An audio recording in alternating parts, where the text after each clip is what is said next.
Hello friends, welcome back to my YouTube channel. Today I'm going to be rewrapping this SIGI Shorty Federschwert hilt. I'm going to be using some paint brushes. I have some glue. You can use other adhesives, but this is what I'm using. I also have an X-Acto knife, and I also am going to be using some hemp cord here. However, I'm also going to use pliers and also a sanding block, but I'll get to that later. This project ended up being really daunting, only because it was very difficult, as you can see, to remove the original cord wrap. It seems that SIGI Forge did almost too good of a job doing their original cord wrap for my sword. I really struggled getting this off. I ended up having to give up with using my hands and ended up going for pliers instead. Next, I use a fine grit sanding block just to take off what's left of the adhesive and the cord wrap.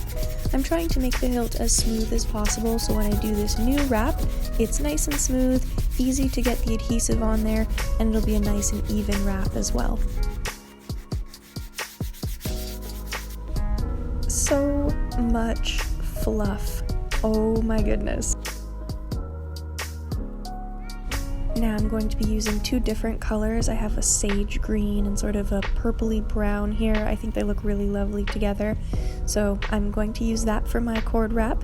What I'm going to do is I'm going to take these two ends, I'm going to put them together, and I'm going to create a little tail, and I'm going to lay that on the hilt of the sword here, just like that.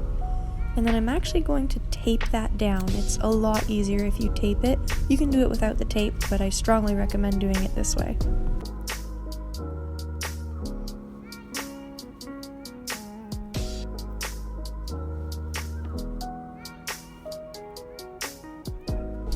Once the threads are secured, I'm going to keep them together, and I'm just going to wrap them around the hilt.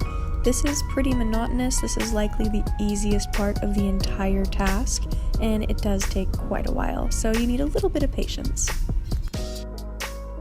So just a closer view here, I'm trying to make sure that each row or each twine is lined up properly. I'm keeping quite a bit of tension there, making sure that this doesn't get twisted up. I'm also going to try and close any gaps so you can see that separation. I'm just going to push that up and get each little bit as close as possible.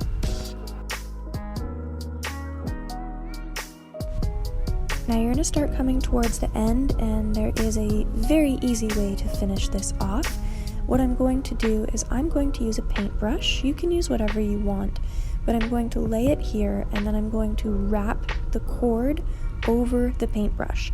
This is going to create like a little bit of a space so that when I do finish, I can get the end of the twine coming through the other side.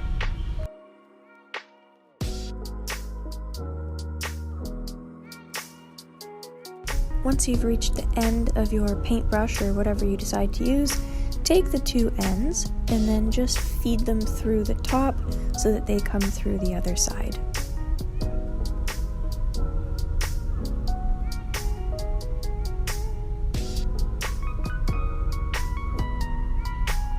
And don't worry if there's too much length, you can always cut it down and then we'll finish it up afterwards. Once I pull those two pieces through, I'm going to hold them, and then I'm going to pull the paintbrush right out, and then I can start tightening up those little cords.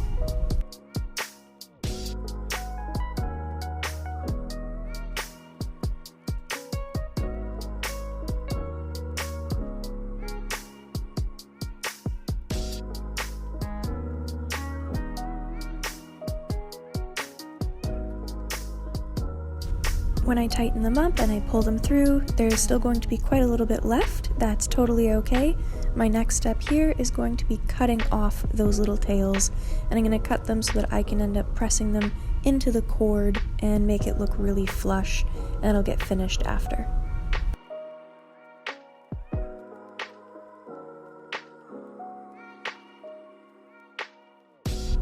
Now that the cord wrap is finished, I'm going to be doing the adhesive. I will be applying that with a paintbrush, and I will be using glue. It's going to be fast drying, and I want it to dry clear as well.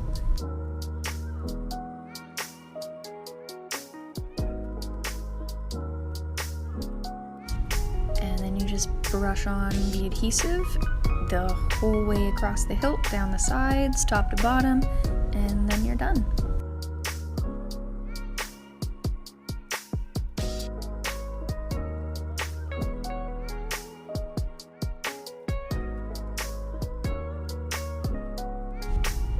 It ends up being a really lovely finished cord wrap. It's pretty durable with the adhesive on there, and I think it looks really lovely finished. So thanks for joining me.